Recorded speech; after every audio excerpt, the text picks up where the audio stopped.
An American soldier attempts to return to his family while caught in the crossfire of an ancient rivalry between Godzilla and two parasitic monsters known as Mutos. When I first heard that Gareth Edwards was directing a new Godzilla film, I felt a rush of excitement. The 2014 reboot promised a more realistic take on the iconic monster, and as someone who is a subpar fan of Godzilla, I was eager to see how this new film would measure up. Having been let down by the 1998 version, my hopes were high for a revival that would do justice to the king of the monsters.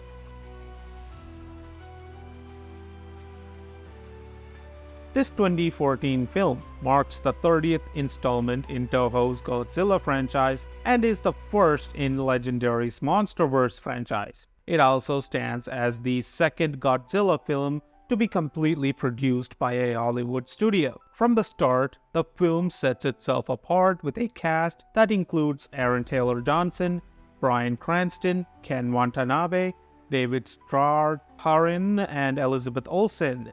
This star-studded cast lineup added a layer of credibility and anticipation for the film.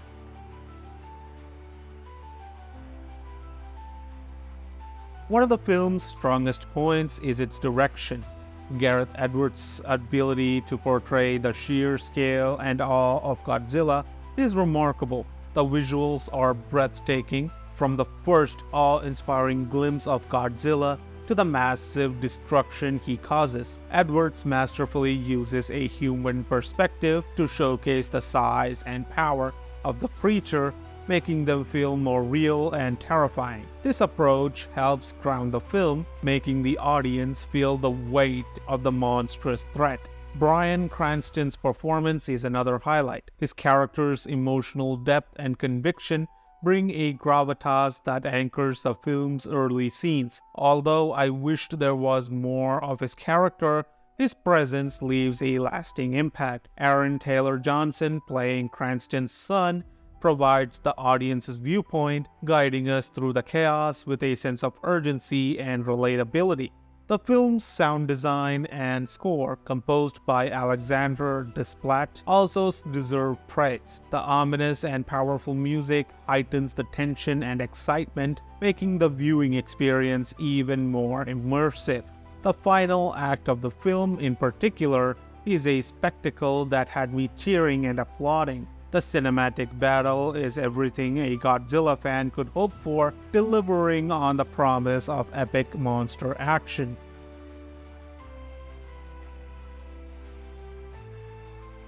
However, the film is not without its flaws. One major issue is the lack of Godzilla's presence in the second act. The film teases the audience with glimpses of the monster, building anticipation for battles that don't always materialize. While this approach adds to the suspense, it can also be frustrating for those expecting more frequent monster showdowns. Another minor complaint is Aaron Taylor-Johnson's character, who, despite being the audience's guide, sometimes lacks the emotional depth needed to fully engage. Although he performs well, his character could have benefited from more development and a stronger emotional arc.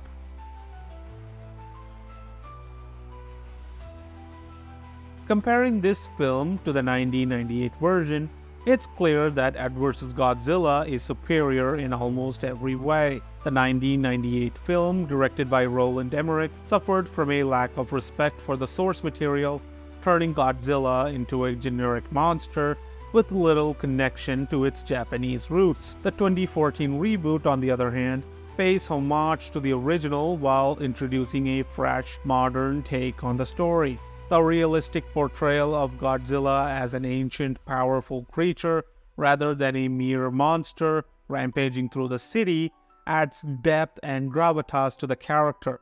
The film also explores themes of humanity's impact on nature, much like the original 1954 film, making it more than just a monster movie, but a reflection on our relationship with the natural world.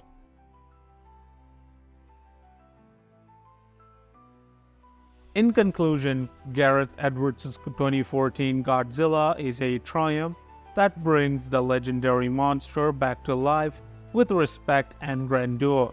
Despite some minor flaws, the film's direction, performances, and breathtaking visuals make it a must-see for both longtime fans and newcomers. It's a reminder of why Godzilla has remained an enduring icon for over 6 decades, and it sets a high bar for future entries in the MonsterVerse. That's my opinion on Godzilla. Do you agree with my thoughts?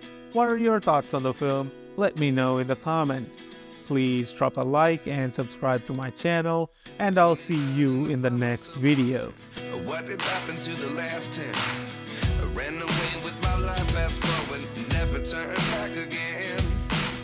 It's kind of funny that the more we pass time, the more we need to set the rewind. And 19 was the year I had to leave you, but now I'm seeing all the signs.